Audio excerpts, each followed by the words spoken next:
Bonjour à tous et bienvenue dans une nouvelle vidéo sur JavaScript et aujourd'hui nous allons voir la fonction de filtre, la fonction filter. Si vous avez regardé la vidéo précédente sur la fonction map, vous avez sûrement remarqué qu'on ne pouvait retourner qu'un seul élément, c'est-à-dire le premier élément qui remplissait la condition de sélection. Donc là, avec filter, on peut sélectionner plusieurs éléments qui vont répondre à des critères que l'on va choisir. Donc on va créer un tableau vidéo où nous allons du coup ajouter plusieurs éléments. Donc apprendre JavaScript, apprendre le piano.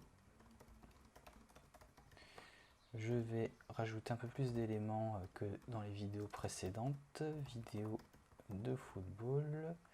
Je vais y mettre les bases de HTML. Voilà. Je vais également ajouter mon CSS, Java, et on va mettre UI, UX. Voilà. Donc, je vais vite fait aller dans paramètres et activer save, format and save. Voilà. Voilà, comme ça, ce sera beaucoup plus clair. Donc, la fonction filter. Donc, comparé à map, on va pouvoir ressortir du coup retourner plusieurs éléments. Donc, on va faire une constante qui va s'appeler qu'est-ce qu'on va faire comme recherche? Eh bien, on va dire que je veux uniquement retourner les éléments du tableau qui ont qui sont des petits éléments qui n'ont pas beaucoup de caractères. Donc je vais prendre les éléments qui contiennent moins de 10 caractères. Donc je vais faire une constante, donc short search, voilà, pour bien nommer ma recherche. Et donc je vais faire vidéo, filter, je mets une fonction, donc voilà,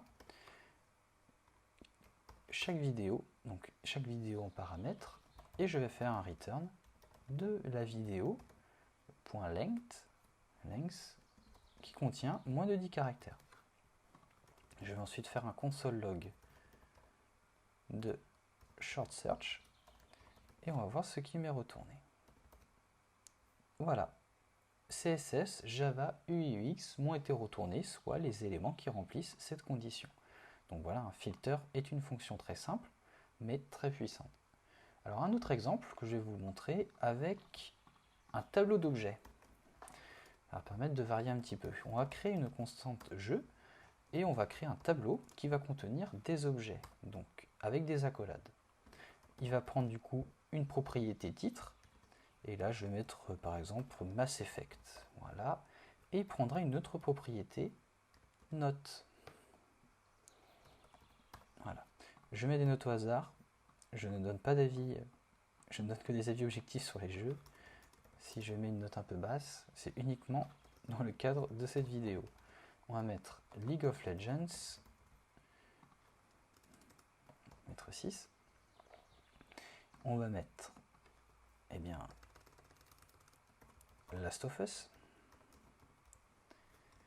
et on va lui mettre 10. Et je vais mettre FIFA 20, on va lui mettre 5.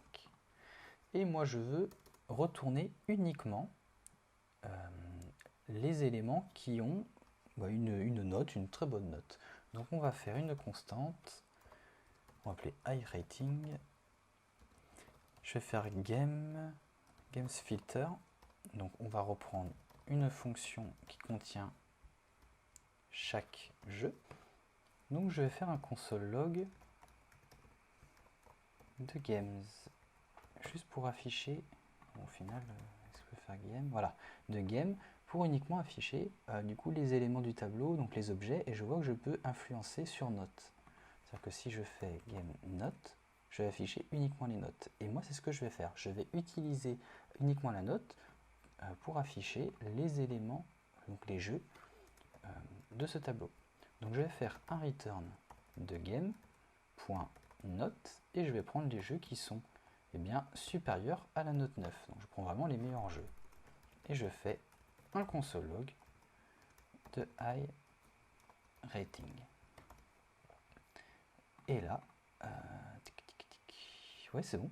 Et là du coup, j'ai bien mon tableau de jeu et j'ai bien 9,5, 10. J'ai uniquement ces deux jeux, Mass Effect et Last of Us, qui ressortent. Donc on peut faire la même chose hein, inversement, juste en faisant ça. Tac. Et là j'aurai les deux pires jeux. Ah, j'arrive pas à cliquer. Voilà.